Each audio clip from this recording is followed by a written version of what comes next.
Hello and welcome to the very first annual SIFCon, the Science Fiction and Fantasy Conference. Today we are, are you hearing a lot of feedback or is that just from me? SIFCon, the Science Fiction Conference. I'm hearing some feedback. Okay, now it sounds like it's cleared up. I'm Lisa Richman. I also write under LL Richman, and I'm going to be your moderator for the Science in Science Fiction panel today. And we are joined by Catherine Asaro. She is quite a multi-talented person. Aside from being an author, she is a musician as well as a dancer. She has won 2 Nebula Awards, one for her novel Quantum Rose, set in the Scolian Empire universe. She's the author of more than 20 novels, as well as peer-reviewed papers in such journals as the American Journal of Physics. Based on that, I'm sure it will come as no surprise to you that she holds a PhD in chemical physics from Harvard. Welcome, Catherine. Hi. And we're also joined by Gerald M. Kilby. And I have a question right now before we go any further. We have 2 Jerrys here today. Great. Very rare. So do you both go by Jerry? I do, yeah. Okay. I go by Jerry. Do I call you? So I'm just going to call you Irish Jerry. Call me Jerry. My friends call me Jerry. Just call me Jerry K. Jerry O.R. Gerald Kilby is the author of the Belt Quadrilogy and the Colony Mars series, both of which are consistently on the Amazon charts for hard science fiction and space exploration. His Colony Mars has also been optioned for television. He lives in the city of Dublin, Ireland, as we talked about earlier, and he's in the same neighborhood as Bram Stoker and can be sometimes seen tapping away on a laptop in the local cafe with his dog Loki. And last but not least, certainly not least, A.G. Riddle, also Jerry Riddle. He's the author of the Atlantis Gene and Pandemic, or should I say the Extinction Files series. He's written a total of 9 books that have sold a combined 4 million copies. His book Departure is currently under development with 20th Century Fox for a feature film, and it is the 4th such book to be optioned for the screen. Welcome, guys. Thank you so much for joining us today. Like I said, I'm Lisa Richman. I've written a total of 13 books now, I think. My Infield Genesis series is set in the Aeon 14 universe, as is the Soul Dissolution series. And this past summer, I launched the Biogenesis War series, which is written under LL Richman. Both hit the hard science fiction charts, and Aeon 14 is a little more cyberpunk, and Biogenesis War also does well in the Techno trilogy. So you've got 4 people here who are pretty familiar with writing science and science fiction, and that's what we're going to talk about. There's science in science fiction, and then there's hard sci-fi. Authors discuss the differences between true hard science fiction books and shows versus the ones that rely more on hand-wavium. That's the topic we're here to talk about. So my first question for you guys is, what first drew you to writing science fiction? Was there a favorite book or a movie or show that hooked you? Catherine, let's begin with you. Oh, from the day I was born, practically. The first books I read were science fiction. As soon as I found it, I loved it. I mean, I didn't want to read anything else. I started writing when I was a little kid, and then I realized I didn't know enough. I couldn't write about the things I wanted to write, space and, dramatic things and military stuff. Because, at 8, you don't know much about that. So I waited till I got a little bit older. And then I really started writing when I was working on my doctorate. So that was fun. Okay, Jerry R., how about you? Well, I think the thing that draws me to writing science fiction is the same thing that draws me to reading it. I think that, for me, the science fiction I love explores these big questions. Where do we come from? And, what's our destiny? What's the future?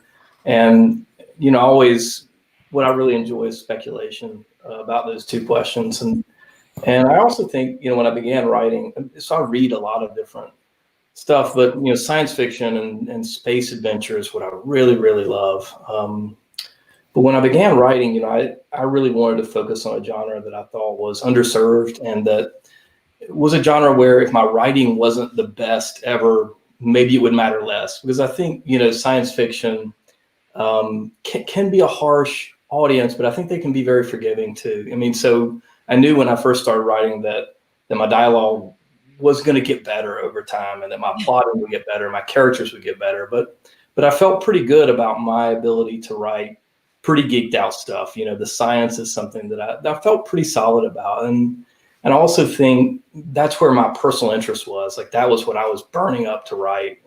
In my first book, The Atlantis Gene, is, in the realm of hard sci-fi, I think it's a little outside. I mean, there's some pretty fantastical elements in that book, but it was all the things that I was really interested in at the time, which were, human origins and this big scientific question that was, 50,000 years ago, there were several human species on the earth, and some that had been around, a lot longer than us. There were more of them, and that, there's over 7 billion of us now, and none of them.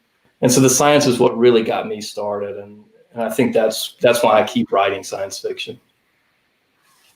How about you, Jerry K? Yes, similar. I mean, I read an awful lot of different stuff, but when I started reading science fiction, it was just like, oh my God, this is amazing. Yeah. And it was just, wow, I just blew my mind. I couldn't get enough of science fiction. So it's just the genre I love to read. I read a lot. I read fairly widely and always have. But science fiction is it just sort of opened these doors in the mind to, fantastic universes and technology. I just absolutely loved science fiction. And one of the kind of authors that I really loved was Scottish author Ian M. Banks. Mm-hmm. He's just like, his imagination is just incredible, and when I, not unlike the other Jerry, this is going to be a bit awkward, Jerry, sorry. I found that it was a genre that was becoming underserved. So there's kind of a really massive bookshop here in Dublin called Easton's. It's the big, and I would go in and there'd be a huge shelf full of sci-fi books, But over the years, that would get smaller and smaller and smaller and smaller until they were just the old classics, and I'd read all of them, So when I sort of came to write, I was lamenting the fact that there was no more good science fiction that I could find to read, and even in the techno thriller genre, since kind of Michael Crichton. I read all of his. There was nothing else coming out in that space that I could find. I'm sure there was, but I couldn't find it. It wasn't on the bookshelves.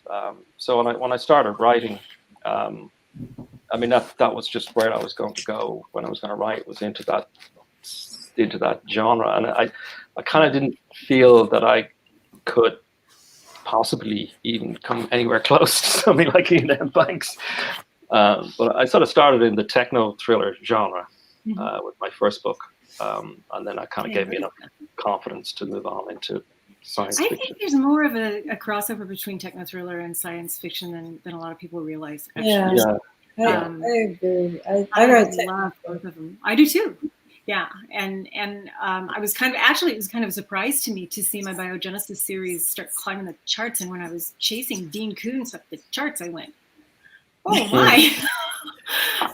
It kind of took me by surprise, but yeah, I'm the same way that you guys are. I grew up with, Anne McCaffrey had a profound effect on me. I'm a NASA brat. My dad was in charge of flight safety for the Apollo program, so I kind of grew up. I was immersed in it. I think there's a few of us here who sort of grew up in that kind of those decades with. My dad was the. Yeah, there was such an excitement for science and space, and everything was going to be amazing in the future. Catherine, your dad was what? And here we are. My dad was the chemist who discovered the iridium anomalies that led him and Walter Alvarez and Louis Alvarez, the leader of the project, and Helen Michaels to postulate that an asteroid hit the Earth, and killed off all the dinosaurs among all the species, mass extinctions at the time. And I grew up around all that. So science was always part of my background. Kind of, yeah. And I married a NASA scientist, so, you know. And I married a physicist, so yeah. Mm-hmm. But the thing, Okay. you know, I noticed that you were all mentioning about your decision to put science in the book. I didn't really make that decision. I just wrote what I knew. And it wasn't until my first book, Primary Inversion, was with an editor. And he said to me, I really like that you're writing hard science fiction. I said, what's that? And, you know, then he told me all about it. But I hadn't thought that I was doing that. I'm a scientist and I grew up around it. And it was so much part of my life that I just put it in the books. But And I do like. You just segued beautifully to the next question. Oh, really? Which is, so what type of science or how much science must a book have to be considered science fiction? Well, I think there's no one answer. You're not making this easy, are you? I know, I'm not. We argue about it. Okay, Jerry, There's science in other genres too. I mean, you've got medical thrillers, and that has science in it. So, I mean, it's science. Science isn't limited to the genre of science fiction, but you kind of have to have it in there, I think. Well, I think mostly what makes it good hard SF is if you take something in known physics, like in Primary Inversion, the title comes from, I took the equations of special relativity and you started took your dissertation is what you did. I what? Didn't you take your dissertation and use No, that was the quantum rows. Oh, okay. My dissertation's in the quantum rows. Okay. In Primary Inversion, I said, what? You know, I was really annoyed because I wanted to write galactic space adventures, you know, with big empires. And I wanted people to get places sooner than 100 to 1,000 years. So I knew I needed to get around the problems with the speed of light, but I didn't just want to wave my hands, you know, the hand waving you talked about. So I figured out a way to do it mathematically where you circumvent the speed of light. And when I wrote a paper about it, and my editor asked me to push to get the paper done sooner because it appeared in the American Journal of Physics, and marketing wanted to use that to market the book. But the way I figured out, mathematically works very nicely, gets you around the problems at the singularity. But it requires doing something which is not physically real. You have to make your speed an imaginary number, which, you know, there's lots of math. I think numbers.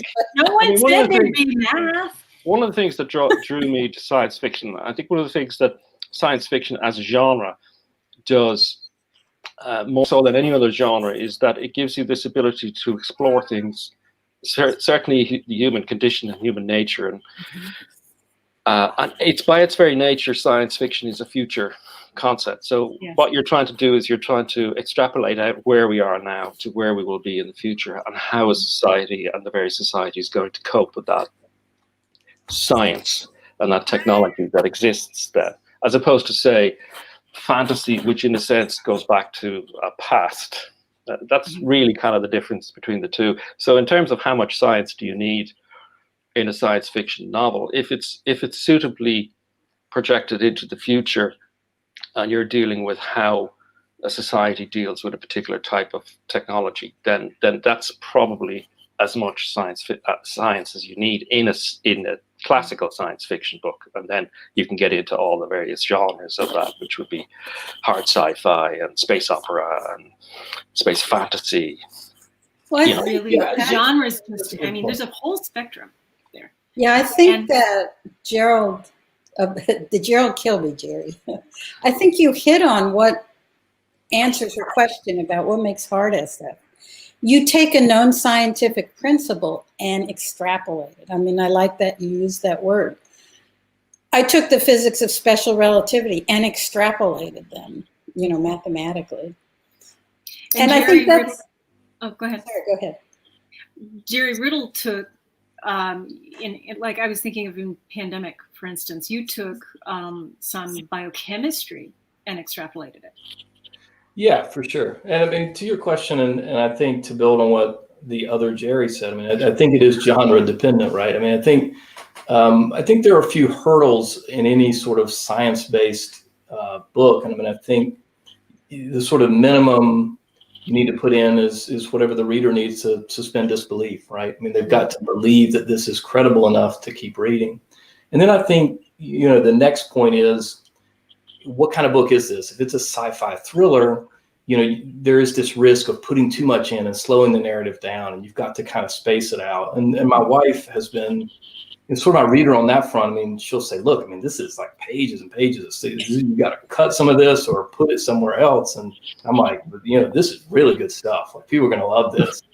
And I think, finding that balance is not easy, right? And then thank goodness for appendices. Right. Yeah, right. And I mean, you can, and on my website, right? Like, I put fact versus fiction and the stuff that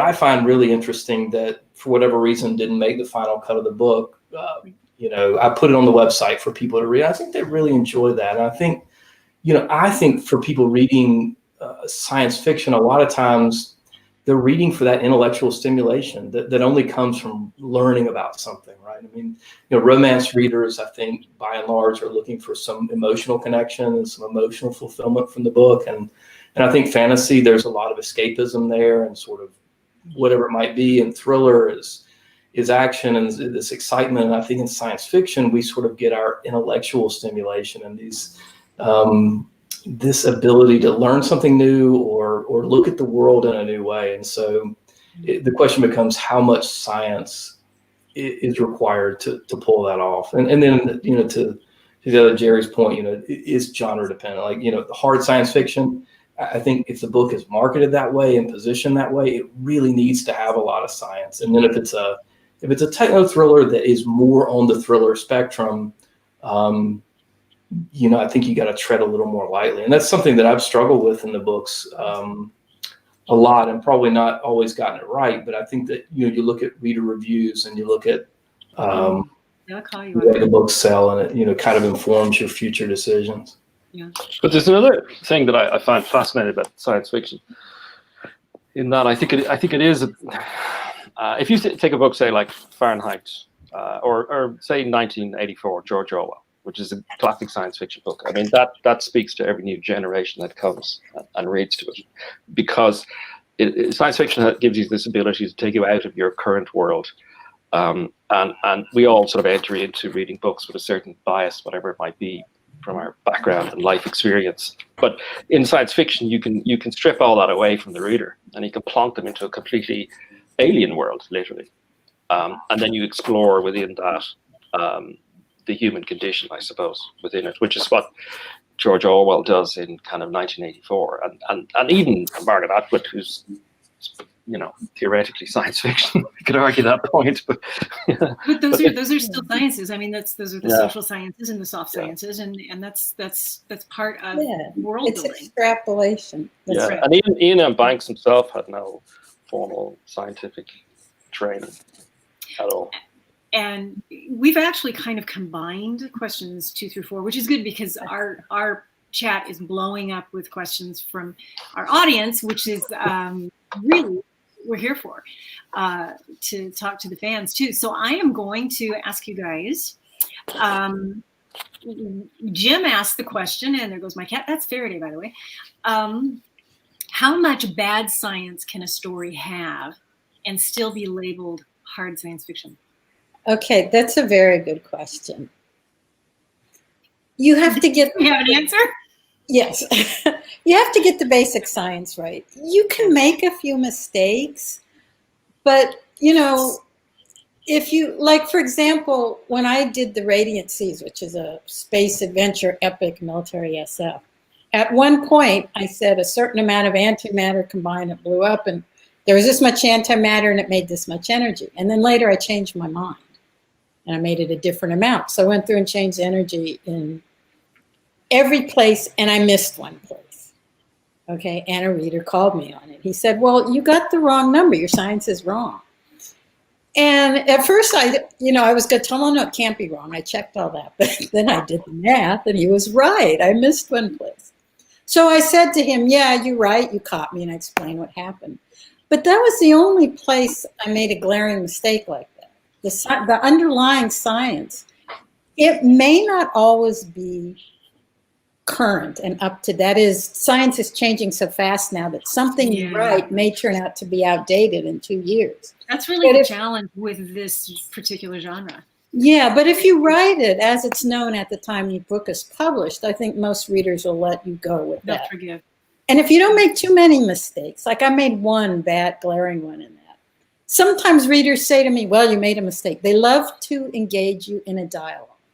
And if you write hard SF, you're kind of agreeing to take part in that dialogue. Yeah, you're putting yourself forward when you say you write hard science fiction. Exactly. So you got to have good. You got to be able to talk to them, and you got to be able to tell them why you did it. Most of the times, I can tell them why. If you make a mistake, I always tell writers, own up to it. You know, if you make a mistake and they catch you, don't try to pretend or get out of it. You know, say, oh yeah, you caught me. That's a mistake. Just don't do it too much.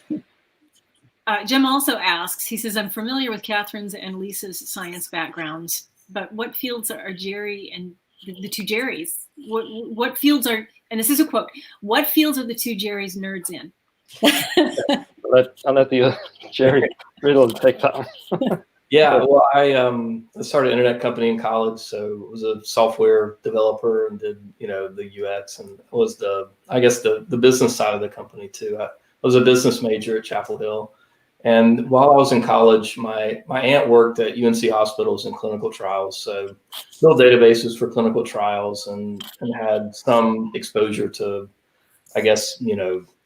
pharma development and stuff like that. But in my startup career, we did, half a dozen companies that were in different fields. Like we had a company that called Vital Chart that was a personal health record. So I learned a lot about, medical records and things like that, come up in the books, Pandemic. And then this is not very hard science fiction, but the last company we did was this, so date my professional career, but like an aggregator of these Groupon, anyway, that is not terribly pertinent, but I think what I got out of my first career was this ability to get my head around a subject and learn something. And I think as writers, it's sort of like, as writers of science fiction, I think that's what's really important, is because you bring your professional background, but in any novel, to really make it credible and make it enjoyable for readers, you're going to have to learn new stuff and think of, research stuff and integrate it all. And I think as an author, I'm always trying to push myself to learn something new. And I mean, that's something I get out of it is, I've always been a lifelong learner, like lifelong geek. So I mean, my first trilogy was about human origins and evolution, which is something I didn't have a technical background in, but I learned a lot about it. And then my next one was Pandemic, which is something I've been worried about a while. And yeah, that is a. Maybe we shouldn't talk about that one too much, should we? Quit writing 2020. I think that came out in 2017, and then the recent book was a little more in space and about Winter World was about a global ice age. Some spoilers here, but also involves an alien invasion. But I think I'm moving a little more into the fantastical stuff. Yeah, my background is not that dissimilar, I suppose. I mean, I did at a college, at a school, I did electronic engineering, but then I had a tech company, internet company for a long time. So I was always fascinated. I was, first into the internet, first to be setting up Linux servers, and I was always just a total computer nerd.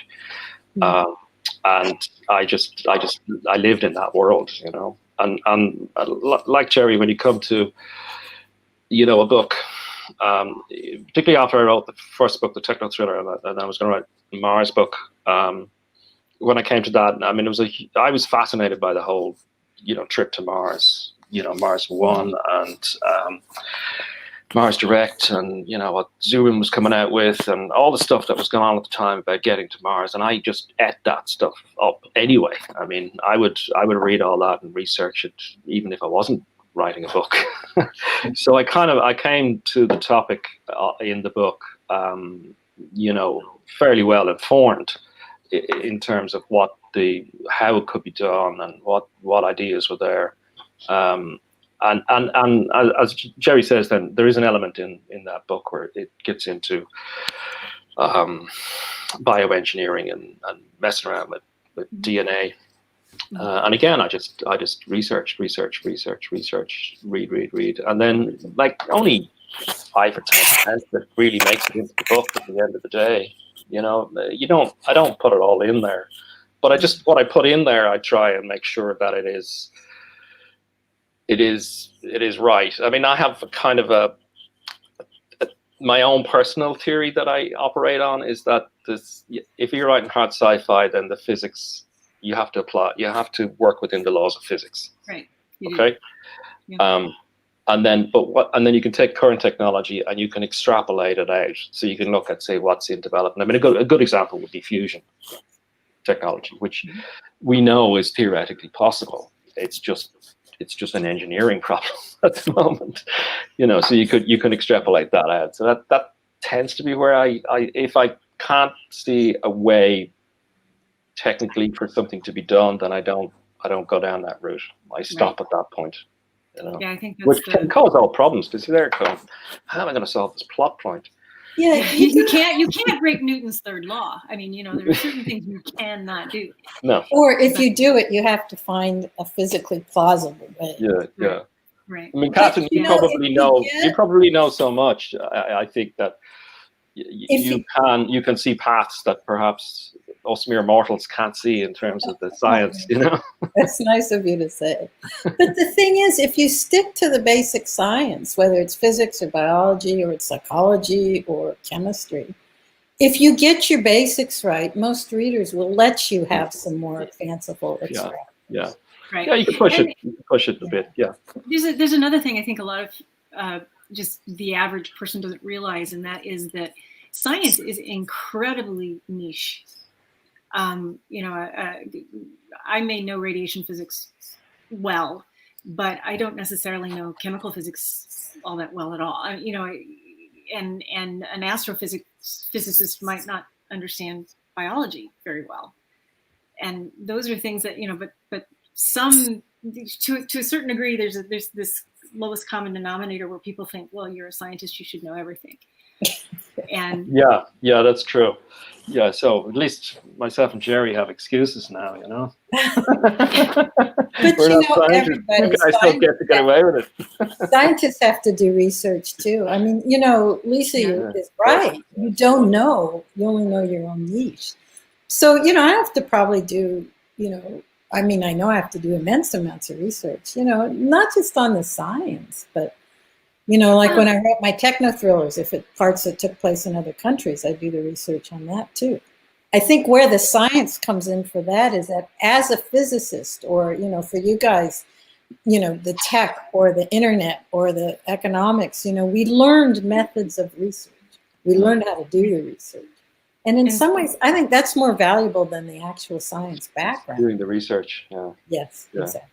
And Jerry R's background is so applicable to AI and cybernetics and all of the, you know, that part of science fiction is rife with possibility, and it's doing nothing but growing exponentially at this point too. So that's another.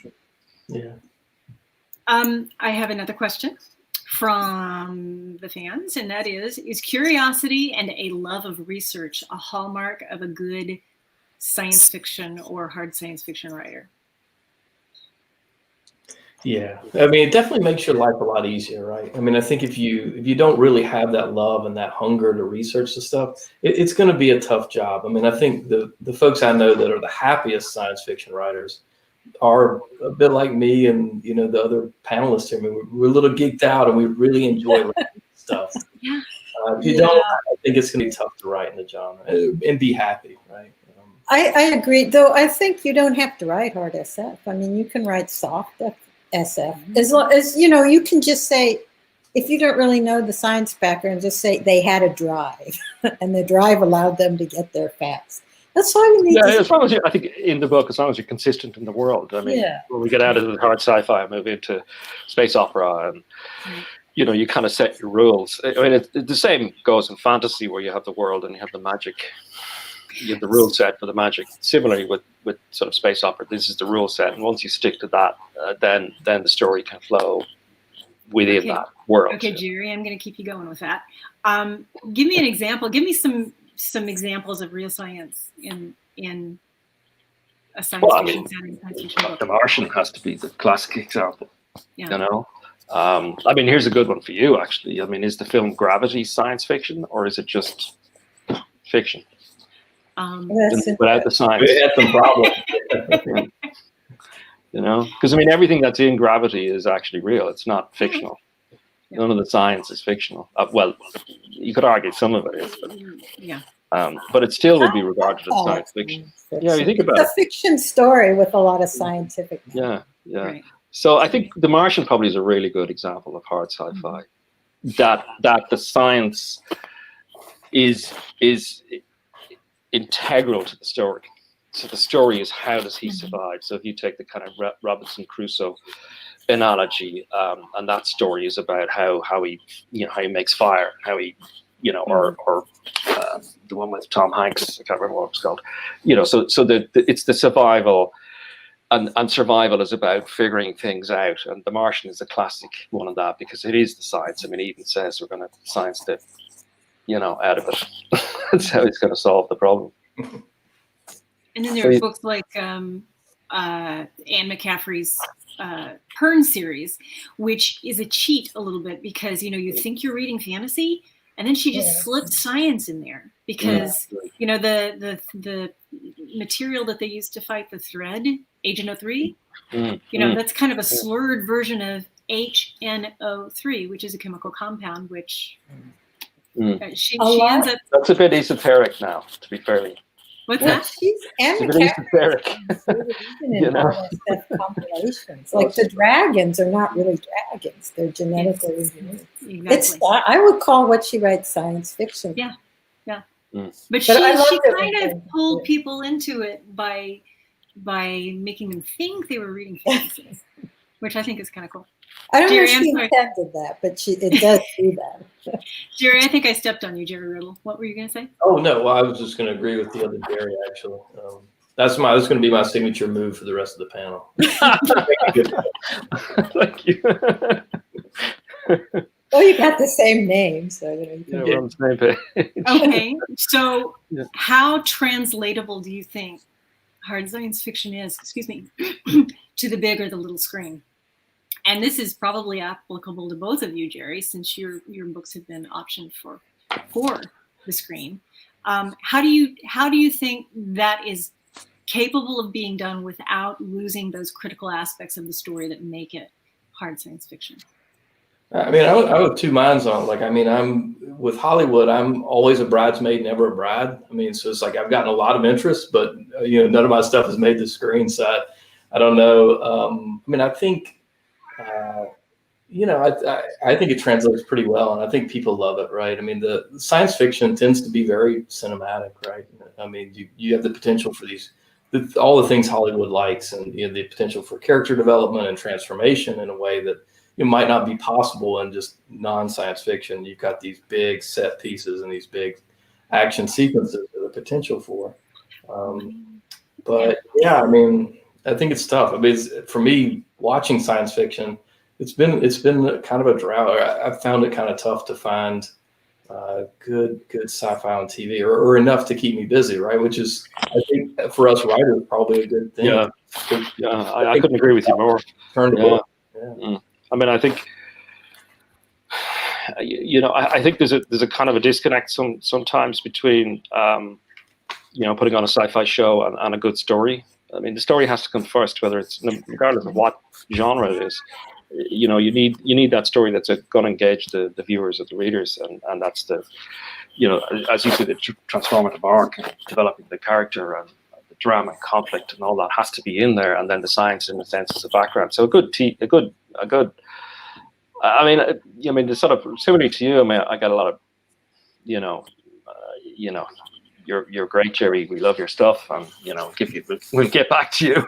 You know, we love this, we love that, and who do you see in this role, who do you see in that role, and you know, and the kind of, I could see, you know, they're sort of looking at things like the Mandalorian, and they're trying to figure out how the Mandalorian is so successul, as opposed to say maybe the newer Star Trek stuff or some of the other sci-fi that's coming out that hasn't really done as well. And the Mandalorian has exploded, you know, and they're looking at that. But I mean, if you look at say something like the Mandalorian, it's the story is what matters in it, and the science of it is sort of pushed into the background because it could be a Western, Mm-hmm. you know. Right, it could be. I mean, Firefly is another example of that. If you remember Firefly, you're probably a fan of Firefly, Jerry, are you? Oh, yeah. Brown coats. Yeah. That one hurt. Yeah.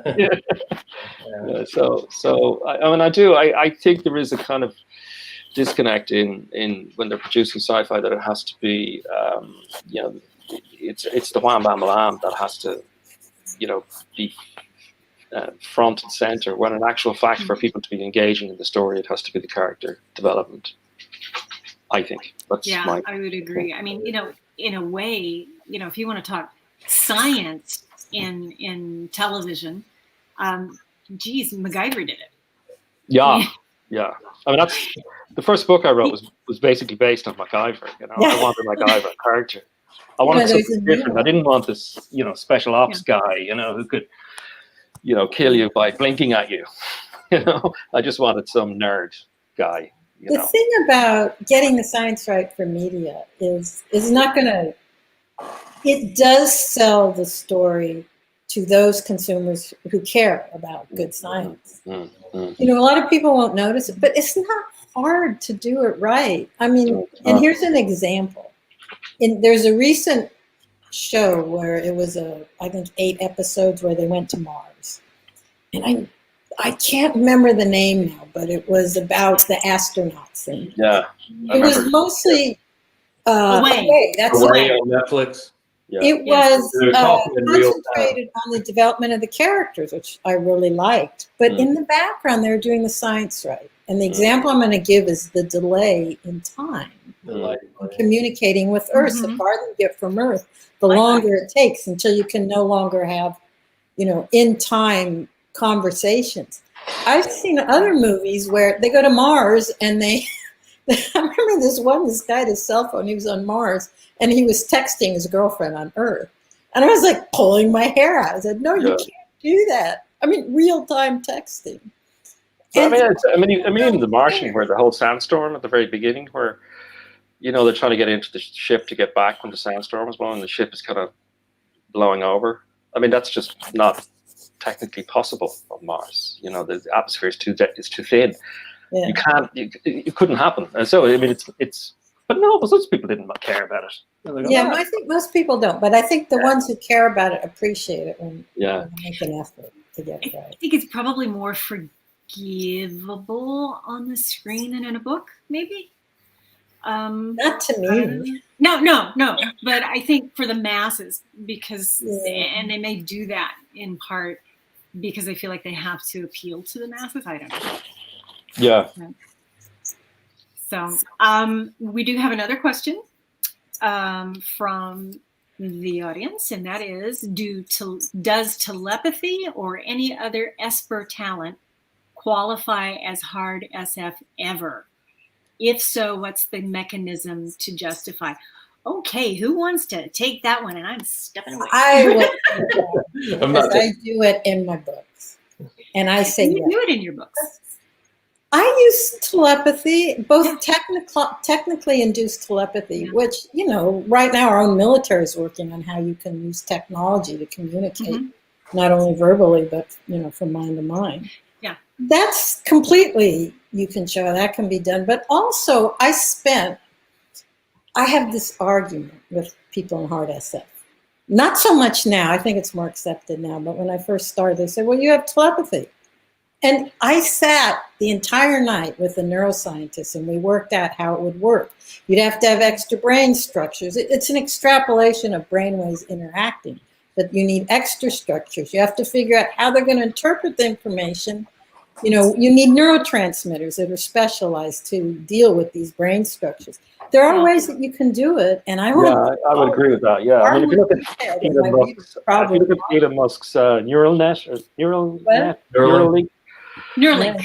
Yeah, I mean, you can just take that. I mean, now if I was going to put telepathy into it, I would take something like that. I'd say brain machine interface. Yeah, there's a brain machine interface, and really it's just from once it picks up on my thoughts, then they are transmitted, and whoever has the receiver can receive those thoughts. It's not impossible. One time I went to give a talk about this stuff. I was invited by the Applied Physics Lab in Maryland to talk to this group they have that was looking, you know, trying to do real life science experiments about this. And they showed me this machine that actually picked up a thought in my head. I mean, they're working on that. And it was really eerie because it was not in a lot of detail and not really accurately. We're talking about 1 or 2 words, but it did it. There are 2 guys in Australia right now. One's a paraplegic. He has a brain machine interface, and he's able to, he's got Lou Gehrig's disease. And he's able to, they've connected his, you know, when you tighten your leg, your right or your left leg, that's a right click or a left click, and he's able to actually manipulate a computer and communicate with his wife that way. So, I mean, there's all sorts of things that you have to deal with because, you know, they're heat issues, you know, heat dissipation issues that you have to deal with. But that's all, again, that's all like Jerry Kay said, it's engineering. It's engineering, it's possible. Just you need the engineering to do it. You know. Okay, so Amy, geez, let's go with a hard one. What about telekinesis? I'm looking at some of these questions, thinking, okay, so who wants to tackle that one? Yeah, well, I mean, the same principle would apply. If you can't do it without some technology component. Okay, that's the first thing I think we're all agreeing on. So once you have a technology component that can make sense of electrical signals in the brain, then you can use its output to send a signal to whatever you want. Okay, so I mean, a perfect example of that is somebody who can remotely control a robotic arm. I mean, that in a sense is moving. Yeah. Okay, right, so right. All that stuff. I think a lot of people are coming from those questions from just purely a mind control. Can your mind control these things on their own? The answer would be no. Right. No, as far as we know, no. But if there's a mechanism in between, then yes. The brain-machine interface really changes everything. I think for telekinesis, you need that. I think biologically, something like empathy and telepathy is basically an extrapolation of talents human beings already have. We can read people's moods. Some people are better at it than others. I think if a person had different brain structures, so it's not added technology, it's just maybe a mutation with their brain to develop differently, then I think they might be able to do more with empathy or more with figuring out. You know, can you do this magic stuff where you control everybody with your mind? No. But I think there's great, wouldn't it? Go down to the bank and say, could I have, $1,000, please? Yeah, sure. Yeah, why not? Can I get that Hollywood deal? Yeah, sure, no problem. When are we going to start filming? Right. You want that? We'll give it to you. Yeah, no problem. It'd be great. All right. Well, we are coming really close to the end here, and I want to give everyone the opportunity to kind of tell us what you're working on right now and where we can find it and where we can connect with you socially, online, however you choose. So, Catherine? My most recent book is The Vanished Seas. It came out in July. It's a major Bajan mystery. It's a science fiction mystery. It's available. It's distributed by Simon & Schuster. The book is from Baen. And so go out, read it. And what I'm currently working on, my husband passed away in 2018. He and another NASA scientist had almost finished a book on black holes, for the popular science audience. I inherited that book because they both passed away while they were writing it. So I'm completing that book, and I'll be seeking a publisher for that soon. Very good. And we can find you at Catherine Asaro. Oh, my catherineasaro.net is my website, and I have a Patreon page, which, you know what Patreon is? It's a way to support writers so we don't have to go waitress, you know, or something. But, you know, you give a monthly pledge, $1, $5, that sort of thing. So that's at Patreon, Catherine Asaro. Great. Jerry Riddle. Yeah, you can go to the website, agriddle.com. Most recent book is called The Lost Colony. It's the third book in a trilogy called The Long Winter. And right now I'm working on a standalone. It's a post-apocalyptic novel. And you know, this year I've kind of gone back and forth about, you know, does anybody want to read a post-apocalyptic? But I don't know. It's kind of when my wife was just like, hey, you know what? Why don't you write something a little more uplifting, or you know, less body count, and not end of the world? And I was just like, you know, this is what I'm interested in, what I write. So, but yeah, that's what I'm working on. Probably be out maybe next summer or next fall. I'm not sure. Yeah, you can get me at geraldmkilby.com, and I write the Colony Mars series. There's 5 books out, 6 book just coming out. So Colony 6 Mars will be out probably next week. You'll see it. And then I have the Belt series, which is a bit more sciencey. So that's kind of Mars. This is solar system. And I'm working on 2 more books next year for the Belt series. So I'm doing that. And I have a short story coming out, a Mars short story coming out for an anthology. For the hopefully when Perseverance rover lands down on Mars in February, and it doesn't, you know, explode on the surface. There's an anthology coming out, so I have a Mars short story in that in February. Bit of fun. That's fantastic. And you can find my books. I've got the Infield Genesis series. Well, those are all my books. The Infield Genesis series, it's a 5-book series. It's complete. Soul Dissolution, the 4th book in the Soul Dissolution series is coming out in April. The 3rd book in the Biogenesis series is the one I'm working on right now, and it's out in January. And you can reach me at biogenesiswar.net. Biogenesis War. Or you can, I have a Facebook page, LL Richman. So thank you guys so much for joining us. It has been a real pleasure speaking with all of you. And I know this has been a really, really active chat. Thank you all for joining us on YouTube and on Facebook, and for being such incredible participants. We hope you enjoyed your time here today. And please stay tuned, because there are far more things to come with SIFCon coming your way. And with that, I think Amy is going to sign us off here soon.